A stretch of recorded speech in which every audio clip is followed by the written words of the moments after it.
welcome back to my channel. Today I should be sharing with you all the polishes that I wore the previous week. However, last week I did forget to share some polishes that I had wore that I should have talked about in that video. So I'm going to share two of them that I forgot to share with you guys. The first one is Sinful Colors Jelly Elli. This was a Target exclusive. I believe it was a part of a trio. I did not pick up all three. All three of them did not jump out at me. I did pick up two though. This one is so gorgeous though. It's I'm going to say like a rosy pink base, but it has these gold flakes, if you will. They're not uniform in shape, so that's why I'm calling them flakes.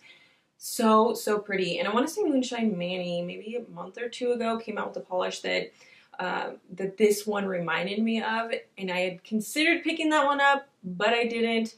So I was excited to see that Sinful Colors came out with something that was not exactly the same, but just reminded me of that one.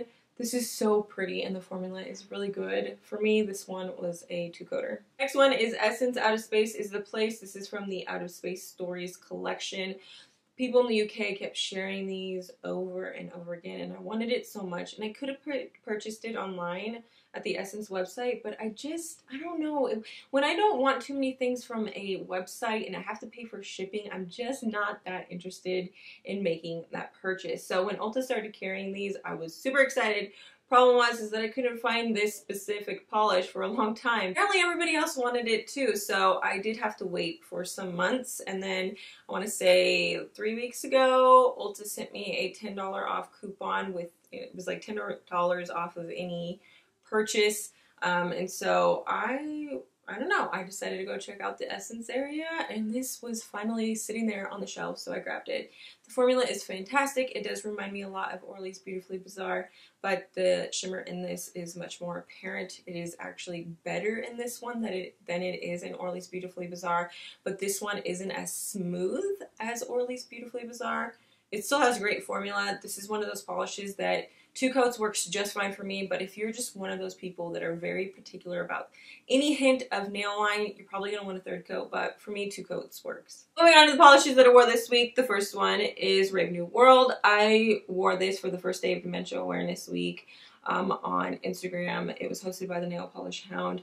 This is really pretty in the bottle. It's a light blue. It has this copper shift that looks pink on the nail when you can finally see it.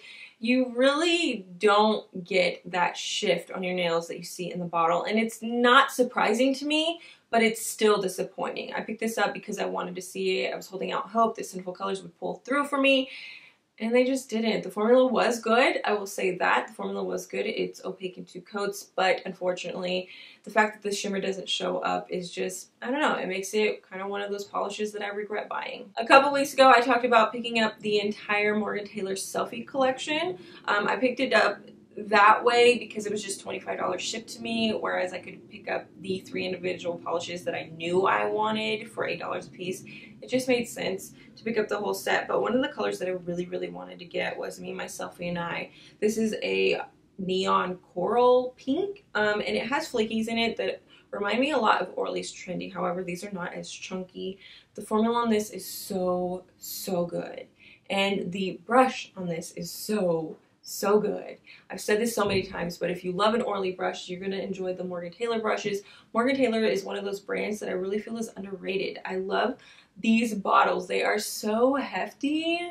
I mean, there's something just so luxurious about them, and I don't know what it is, but the formula was great. I got it opaque in 2 coats, and I'm so happy to have this one in my collection. The last polish that I wore is Essie's Beautiful Horizon. This is one of those shifty polishes. It's a dark denim blue base, and then it has a copper shift. It is so pretty on the nail, and you can see the shift. This is, you probably already know about this. It's been out for quite some time. It was released in Essie's Desert Mirage collection that came out in late 2017.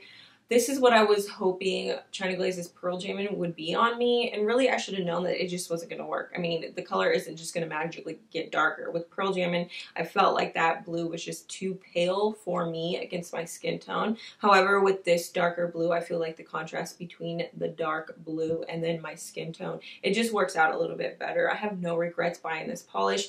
This was fully opaque in 2 coats. I mean, it's fantastic. I haven't really been into nail stamping here lately, like I said in a couple couple of videos back. My nail desk is just a mess. It's a disaster, and it does take like a month for Helmers to get to me, so I'm going to be waiting for quite some time.